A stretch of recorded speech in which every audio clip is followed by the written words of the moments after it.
Welcome into the KSO show. Mason Voth here today. Just me, no Drew, because you are going to get to see in a bunch of different ways the things that we did at Big 12 Media Day on Wednesday, trying to tidy it up a little bit, package it a little bit neater, not overload you with content.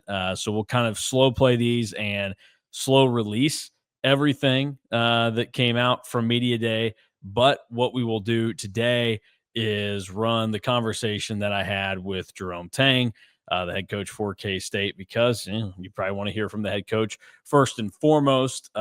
Then tomorrow, so Friday, I will play the full conversation that I had with Matthew Driscoll, the new associate head coach for K-State men's basketball that was added in the offseason by K-State. A significant move for them.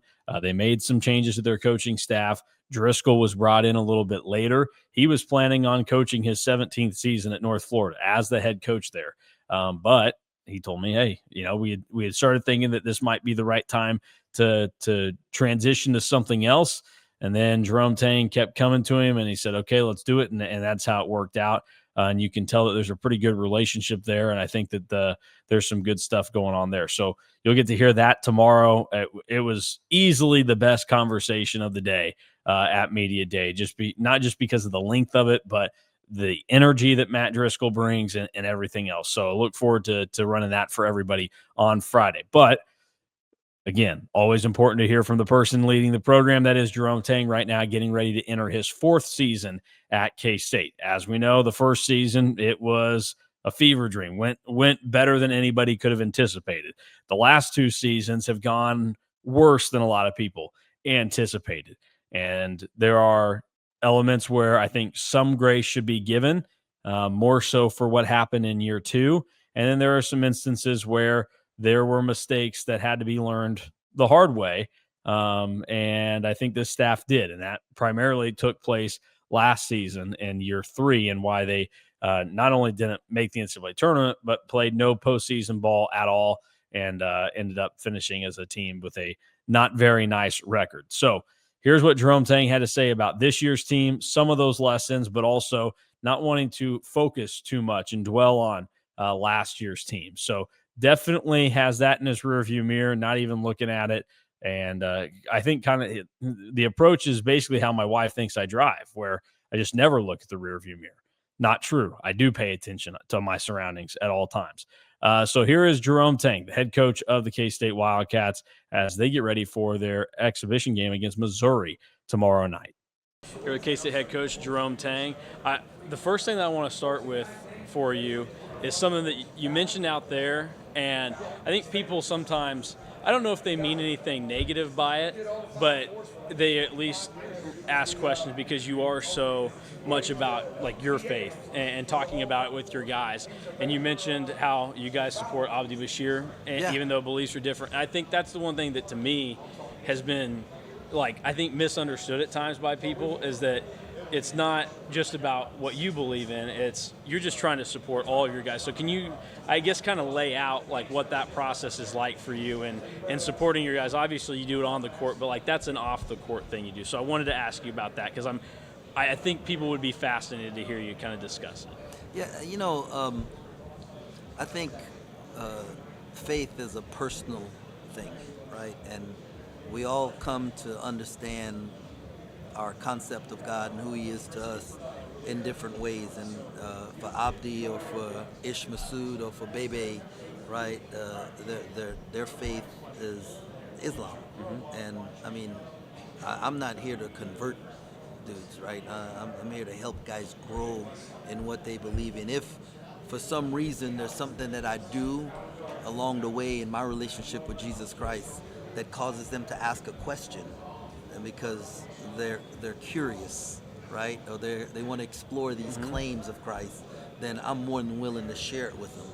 But it's not about, hey, I'm bringing guys in to be this way and this is what you have to. It's just that I know people who have some kind of faith base to them, they operate differently, and how they treat people and how they treat each other, and then how they handle adversity.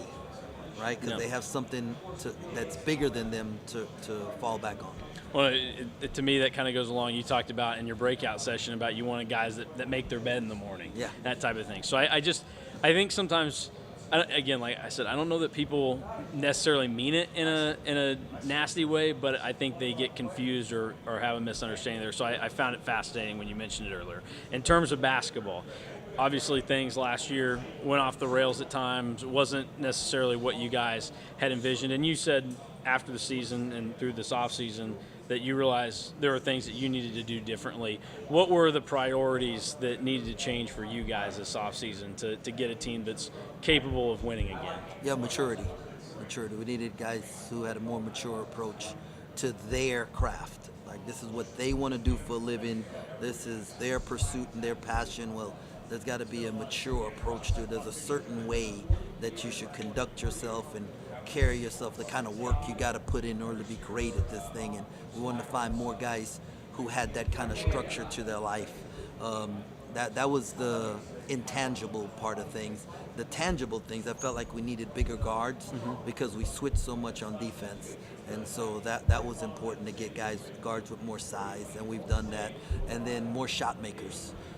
In college basketball, you win with guards, and we had great size and good guards last year, and at times we were really good. I mean, we won 6 in a row and 4 teams that were ranked, in the top 25 in the country. So we had good enough players, now it's about just cleaning up some of the things, whether it was me and my shortcomings or the players and theirs. So I felt we did a good job of cleaning it up in the recruiting process. And now as we're putting it together and those guys are, out there on the court, I'm excited, like really excited about this group. On the floor, obviously, it can make things difficult when you don't feel like you've got maybe the right combination.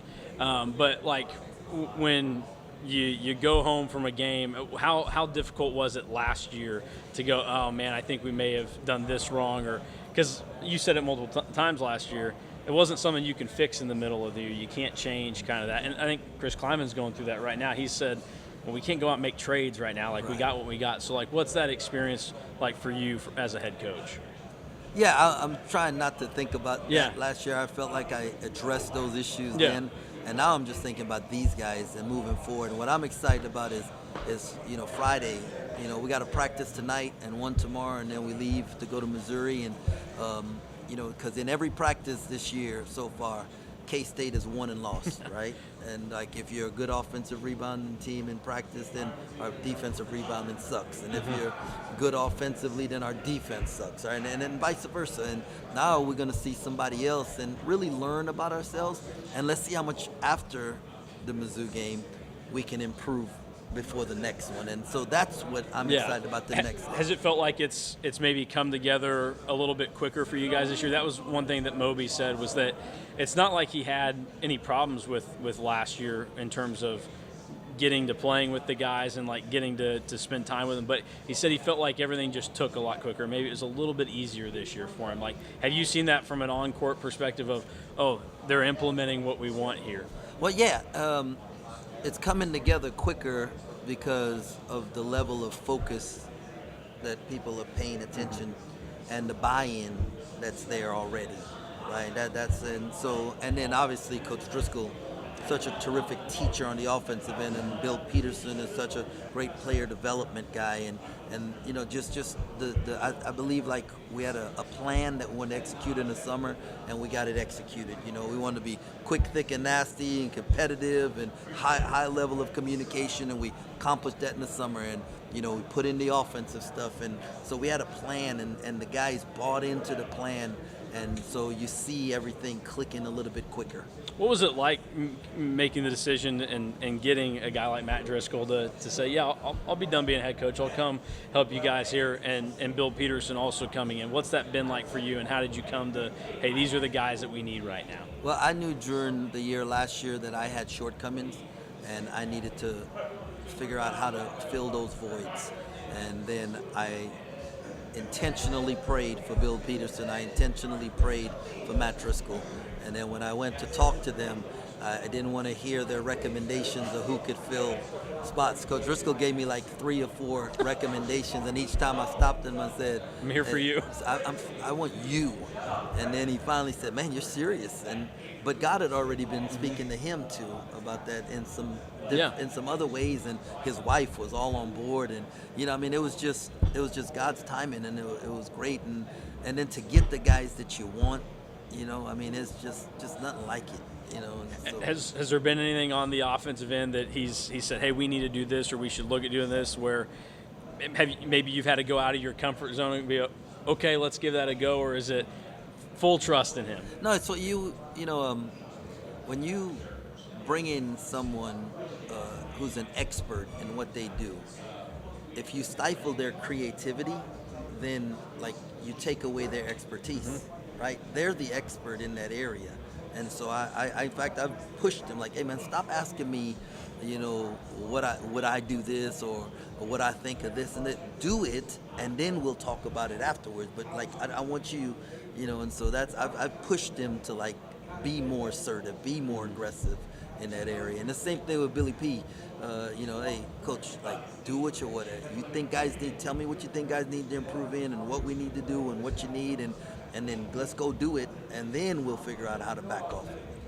So with some of the personnel on this year's team, obviously PJ Haggerty's kind of the headliner for a lot of people because of what he was able to do at Memphis, and he's probably going to be a pretty good scorer for you guys. But you have a lot of guys that are new that you brought in that I think every year you guys have done a good job of bringing in players that people get excited for. But this year it feels like I don't know if it's deeper, but each guy seems to have something that you can really pinpoint and go, oh, I'm excited to see what he can do. So what are some of the things that appealed to you about some of the newcomers and why you brought them in?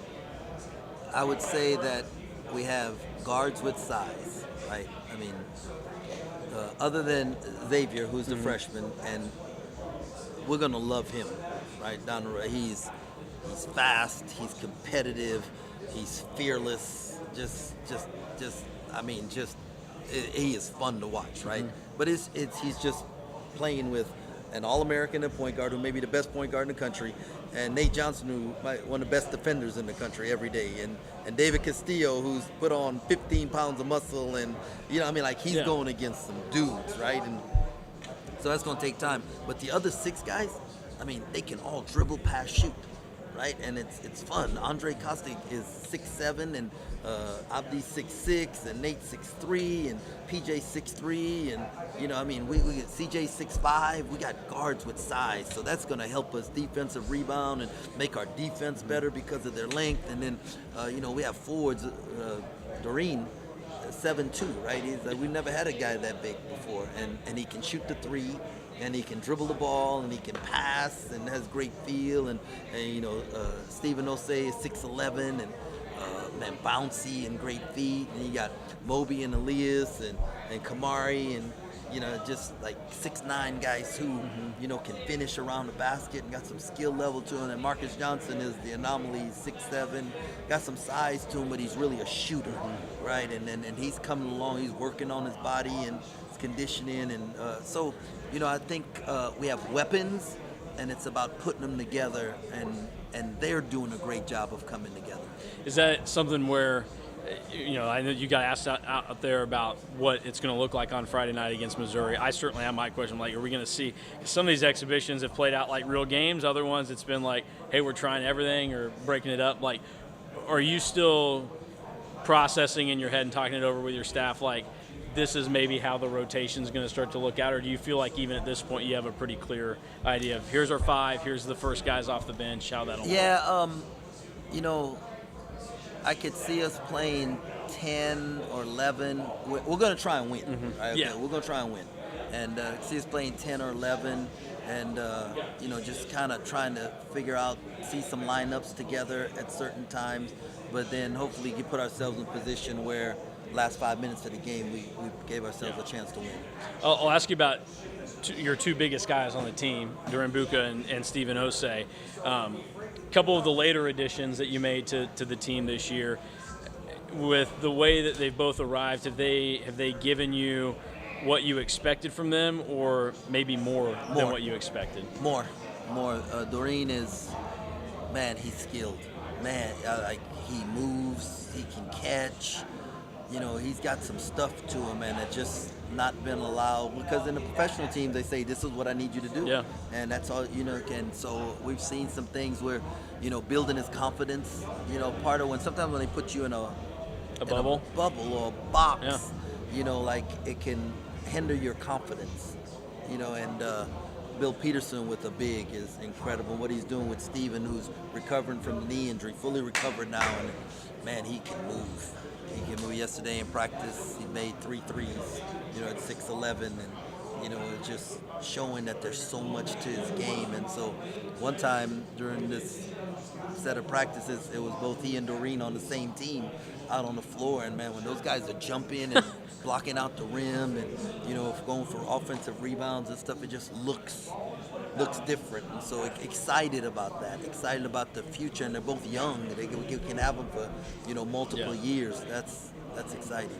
And there are certain things, obviously, last year that, from my viewpoint, I thought probably didn't go the way that you would have liked them to, so there was probably a reset that needed to happen. We talked about the staff changes, and then the player side, you talked about, hey, we needed to find maturity or guys like this. I thought the first thing this offseason that signaled to me that you guys might have found something a little different, or at least change your approach, was adding Nate Johnson, because what stands out to me is that a guy can be the player of the year in his league and the defensive player in the year. Yeah. So what have you seen from Nate Johnson that you think is going to be able to help you guys win in the Big 12? Yeah, no, he's a physical guard. He's a Big 12 athlete. He's bouncy, right? And he can shoot it. He can facilitate. He can be the best defender on the floor when he wants to be. And now it's about just getting him to do it all the time. Like just that. But man, I keep telling you, we have 6 guards that can really play. Like they can really play. They can really play. And everybody talks about. I think it's almost become a cliche now that guard play is, but it's the truth. That's how you win in college basketball, guards. And you guys have shown it. And they attract all that attention, which makes the game easy for the forwards in the middle. Yeah. Which you seem to have a lot of confidence in your bigger guys this year, even though I think you got asked a question about the size thing out there, and you're kind of like, well, I don't know about that. One of the guys that'll factor in there is Kamari McGriff that transferred in. Yeah. So what do you envision him bringing 20 to the pounds table? of muscle, right? He's 234 now. He came in like at 214, 212, and finished. He shot 64% from the field at the rim last year, and in practice he's shooting 74%. So I'll find out against Missouri, is it our defense that sucks, or is that 20-pound of muscle translated, to what he's doing? And high care factor, great teammate, and so that's. He's going to be really good for us. You guys moved back to 18 league games this year from 20. I know that was something that I can go all the way back to July. Gene Taylor mentioned to us at football media days, like, I think the coaches already are wanting to move this. So you get that back. It gives you a little bit of extra wiggle room on what you guys can do to create your own schedule. And so from the non-con perspective, you have some good games on tap, a lot of Power 5 games, and including road trips to Indiana and Creighton, and Cal is going to come to Manhattan and Seton Hall. What was it like trying to build out this schedule this year and striking the right balance between, like, it may sound unfortunate to say, but like there's a balance, I think, in football, but more so basketball, of you got to schedule games that like aren't going to overwhelm your schedule, but you also want to be able to give the fans something and give yourself a challenge that sets up for your resume. So what's that balance like, and how did you guys find yourself in the spot this year? Yeah, usually you know more about your schedule at the end of the year. Like, we had some bad scheduled games last year, right? But if you win those games, then it's different, right? Yeah. But like Drake, who would have thought, those games are scheduled way before you get your team. Just like this schedule is put together before we completed our team, so you hope that you balance it. We lost 2 Big 12 games. The Big 12 said, hey man, if you're going to fill those things so that our strength of schedule, make sure we fill them at high major games. Well, we're going to Indiana, going to Creighton.